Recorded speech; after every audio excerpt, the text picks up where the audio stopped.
গরিব গরিবেরা ভাই পয়সা বানানোর জন্য পাগল হয়ে গেছে।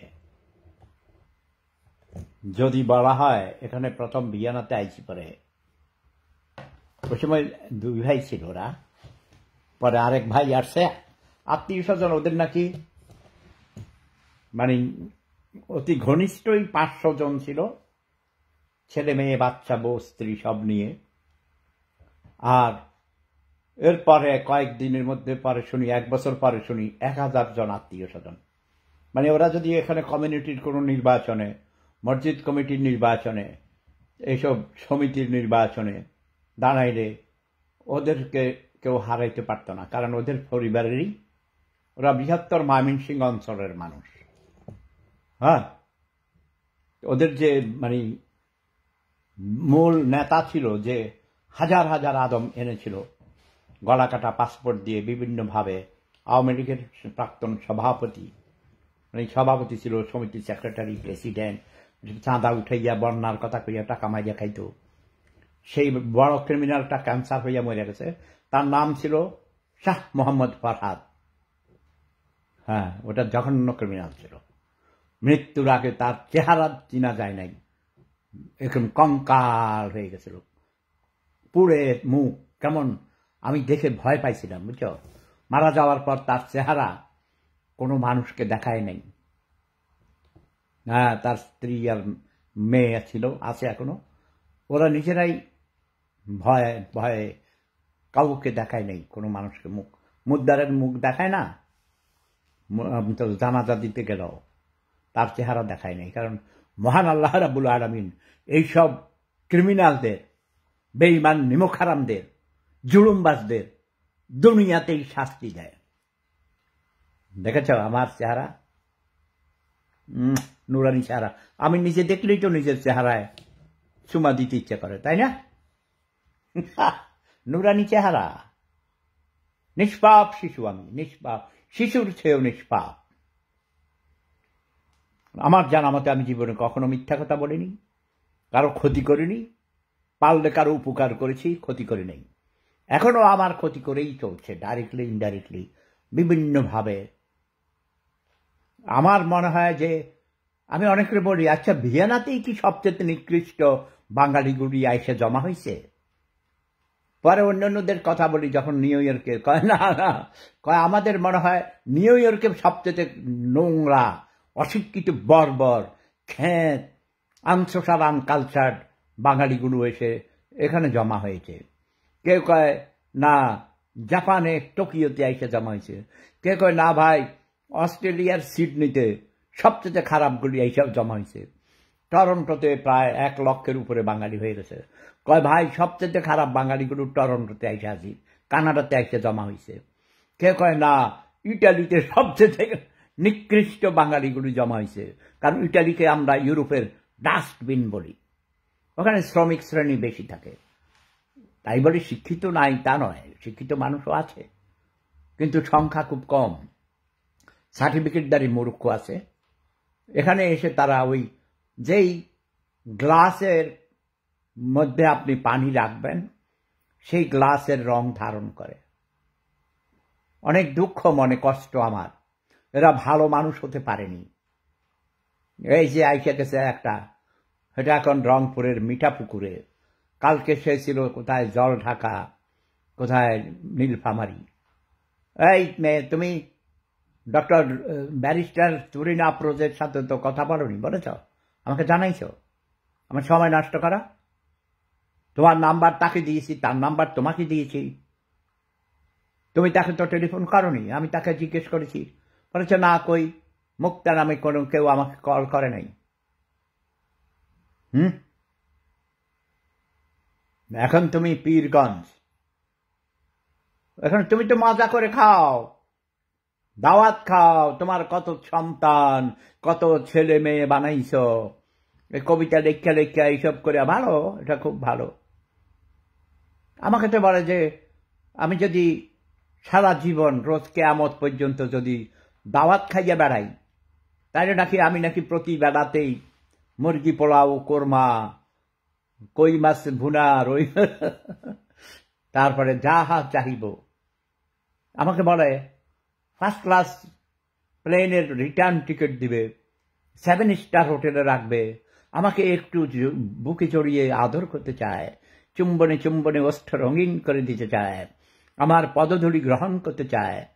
এই যে স্পেন থেকে কোন লোক আইসে টেলিফোন করতে করতে মেসেজ পাঠায়, আমি বলেছি দেখেন আমি বিরক্ত হই, আমাকে মেসেজ পাঠাবেন না, কল করবেন না, আমি কারো কাছে আমি কোনো বাঙালির সাথে দেখা করতে চাই না, আই ডোন্ট লাইক, আমি অপছন্দ করি, বাঙালিদেরকে আমি ঘৃণা করি, ঘৃণা।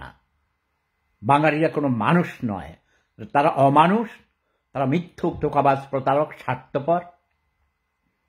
আমি রাস্তায় একটা কুকুরের বাচ্চা দেখলে, কুকুর দেখলে এটা জড়াইয়া ধরে চুমা দিয়া বুকে নিয়ে চুমা দিতে ইচ্ছে করে। বাঙালির মতো চেহারা দেখলে মনে কয় লাত্তি মেরে দাঁত ভেঙে ফেলি।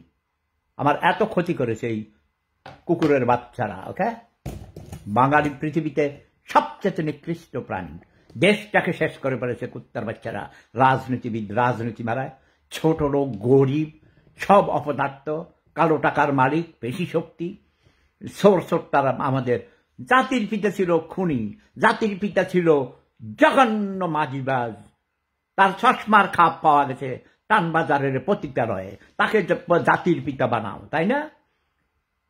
আর ক্লাস 7 পাস 8 পাস কাজের বুয়ারে প্রধানমন্ত্রী বানাইছে 3 বার, এখন একটারে বানাইছে ওটা মিথ্যুক, ধোঁকাবাজ, প্রতারক, জঘন্য ক্রিমিনাল, ভোট ডাকাত, ব্যাংক ডাকাত।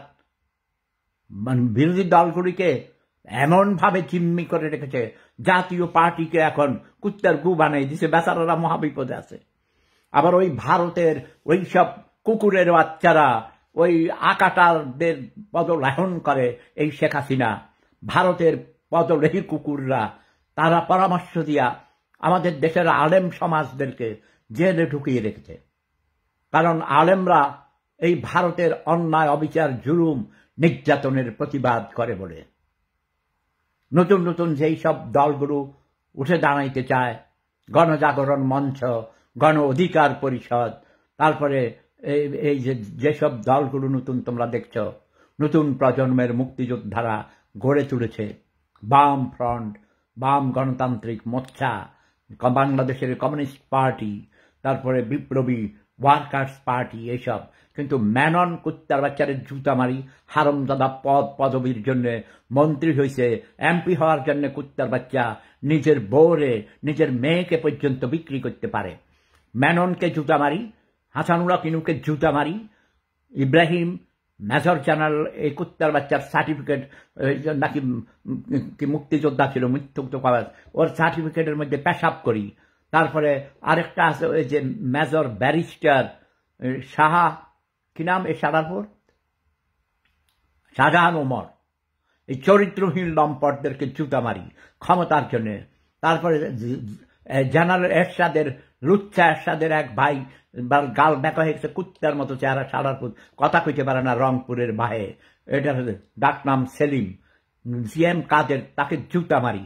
তারপরে তার দলের সেক্রেটারি জেনারেল কি মহাসচিব বানাইছে ওই শাহজাহানপুর, কিশোরগঞ্জের বদনাম, কিশোরগঞ্জের ভালো মানুষদের মধ্যে ক্রিমিনাল একটা হয়েছে, এটার নাম হলো পদলেহী কুত্তা, 3 বার না 4 বার এমপি হয়েছে। এই বদমাইশ এখনো এমপি হওয়ার জন্য পারে না, তো তার বউ মেয়েদেরকে নিয়ে তোমার দিয়ে দেয় ওবায়দুল কাদেরের সাথে ঘুমাইতে। এই কুত্তার বাচ্চা সুন্নু খানকে পড়া তোর জুতা মারি, ব্যবসার পড়া।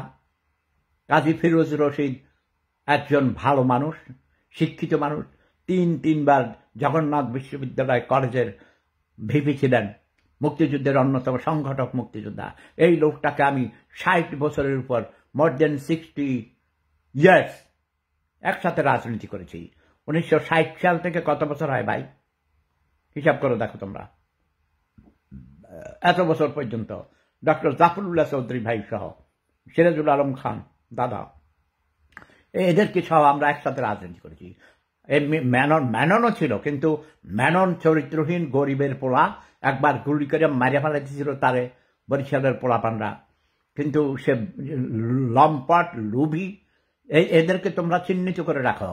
শেখ হাসিনা ক্ষমতাচ্যুত হলে এদেরকে বাংলার মানুষ জুতা পিটা করবে, কচু কাটা করবে, ওদেরকে আমরা কুত্তার ঘু দিয়ে ওদের নাম রাখাবো, বুঝছো? আর যারা বিপ্লবী থাকবে, যারা এই হাসিনা সরকারের পতনের জন্য ঐক্যবদ্ধ হয়েছ, 10 তারিখে কোনো নির্বাচন হতে দেওয়া হবে না, কোনো নির্বাচন হবে না। এই ধরনের পাতানো নাটক, কাউয়া কাদের কলিজা কেটে কুত্তাকে খাওয়ানো হবে, শেখ হাসিনার শাড়ি খুলে ফেলা হবে, ওকে?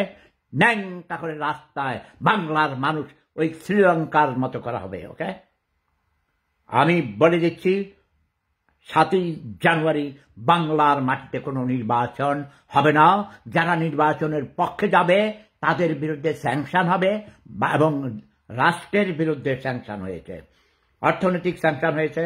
গার্মেন্টস প্রোডাক্টস কোনো ইউরোপিয়ান ইউনিয়ন এবং আমেরিকা, অন্য কোনো ল্যাটিন আমেরিকা কোনো দেশ বাংলাদেশের গার্মেন্টস প্রোডাক্টস কিনবে না। কাজেই আমি সবাইকে এই ভিয়েনা থেকে নির্দেশ দিচ্ছি, তোমরা সবাই দুর্বার গণ আন্দোলন গড়ে তোলো এবং লাগাতার হরতাল কর্মসূচি পালন করো। ইসলামী দলগুলোকে এবং বাম দলগুলোকে আমি ঐক্যবদ্ধ আন্দোলন গড়ে তোলার জন্য আহ্বান জানাচ্ছি। আমি বলবো, বাংলার মানুষ যখন খেপে যায় কাউকে ক্ষমা করে না। বিপ্লব, বিপ্লব, সামাজিক বিপ্লব। আমি এই ভিয়েনা থেকে সারা পৃথিবী কন্ট্রোল করি। আমি যা বলবো সেটাই হুকুম। আমি যেখানে দাঁড়াই আমার পিছে সারা পৃথিবী দাঁড়ায়। জয় জনতা, জয় মানবতা, প্রেম ধর্ম সেরা ধর্ম। লাস্ট নির্দেশ হলো, ঘোষণা হলো, 7ই জানুয়ারি বাংলাদেশে কোনো নির্বাচন হবে না। বিএনপি সহ সকল বিরোধী দলের অংশগ্রহণ ছাড়া কোনো নির্বাচন গ্রহণযোগ্য হবে না। শেখ হাসিনাকে ঝাড়ু মেরে ক্ষমতাচ্যুত করা হবে। প্রেম ধর্ম সেরা ধর্ম, লাভ ইজ পাওয়ার।